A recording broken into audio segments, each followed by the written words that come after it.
BRS working president KTR party శ్రేణులకు కీలక పిలుపునిచ్చారు. తెలంగాణలో పార్టీ ఫిరాయించిన ఎమ్మెల్యేలపై అనర్హత వేటు వేయాలని కేటీఆర్ సుప్రీంకోర్టును ఆశ్రయించిన విషయం తెలిసింది.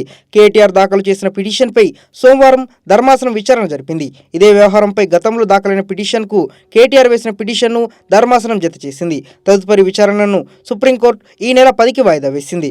పార్టీ మారిన ఎమ్మెల్యేలపై అనర్హత వేటు వేయాలంటూ బీఆర్ఎస్ ఎమ్మెల్యే పాడి కౌశిక్ రెడ్డి వేసిన పిటిషన్పై 2 రోజుల క్రితం సుప్రీంలో విచారణ జరగగా పార్టీ మారిన ఎమ్మెల్యేలపై నిర్ణయం తీసుకోవడానికి ఇంకెంత సమయం కావాలని సుప్రీంకోర్టు అసెంబ్లీ స్పీకర్ను ప్రశ్నించిన విషయం తెలిసింది.